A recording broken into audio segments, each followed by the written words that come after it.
shiny new Mac computers. Camera operators no longer have to use their imagination, and a ton of grants, labs, fellowships, and internships are all up for grabs. Welcome to the Render Report. First up, Apple has dropped some fresh hardware. The MacBook Air and Mac Studio have both been refreshed with new silicon, and in the case of the MacBook Air, there's a new sky blue color and a price drop. In this economy, I know, it's kind of hard to believe, but the new base spec 13-inch MacBook Air is now $999.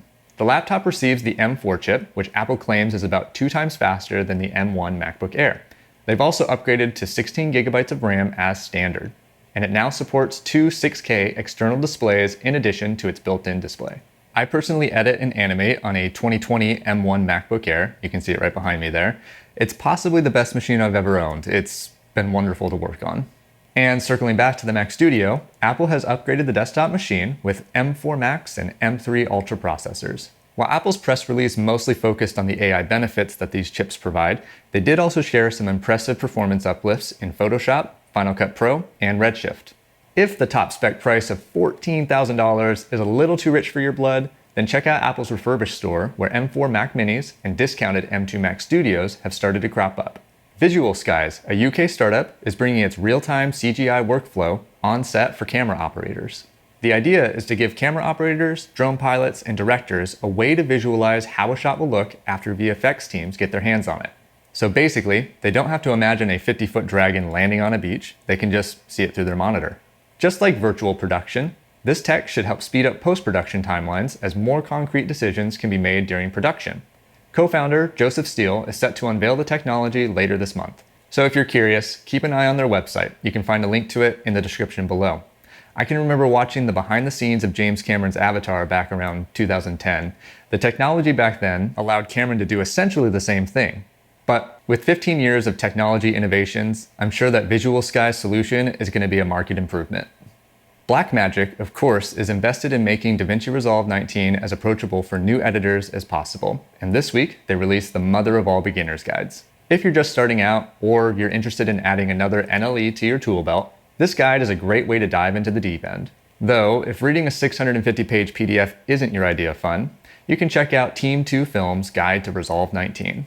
This YouTube duo makes some incredible educational content, and the Resolve 19 Masterclass is completely free. Links to Blackmagic's PDF guide and Team 2 Film's guide are in the description.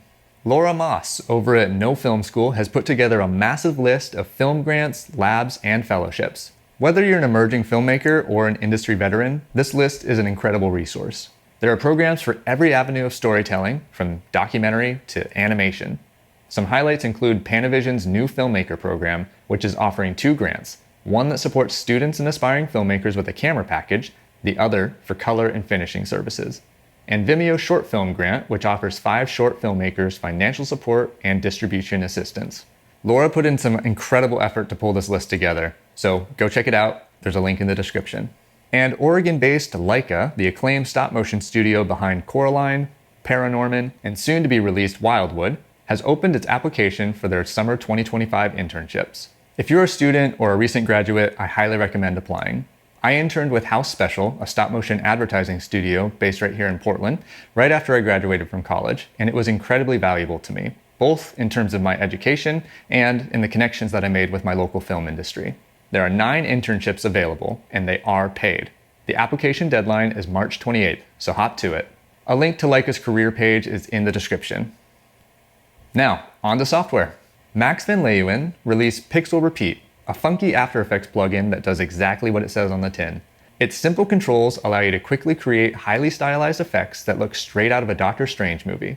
Max's tutorial walks through all of the plugin's modifiers and how to utilize masks to isolate the effect to specific areas of your image. What I found most intriguing is the visualization mode, which I think could be combined with other built-in effects to make some really unique shots. The plugin is available on aescripts.com for $24. You'll find a link to the plugin and Max's tutorial in the description below. Now this next plugin, it might be a little bit divisive, but I kind of found it intriguing. Lock-in, created by 11%, aims to increase productivity with its anti-rewatch filter. The idea is to encourage you to move on from segments of an edit that you've finished. While this may be seen as a detractor to good work through iterative editing, I think it encourages forward progression while alleviating productive procrastination, something that I've dealt with in the past. The plugin is available on 11%'s website, and it's on sale for $30 as a one-time purchase. And they have a trial version. So, what do you think of the concept? Let us know in the comments below. That wraps up this week's episode of the Render Report. If you found this video helpful, be sure to like and subscribe. And if you didn't, please let me know in the comments how I can improve the series, and then subscribe so you can check up on my progress later. Thanks for watching. While this may be seen as a detractor to good work through iterative editing, through iterative,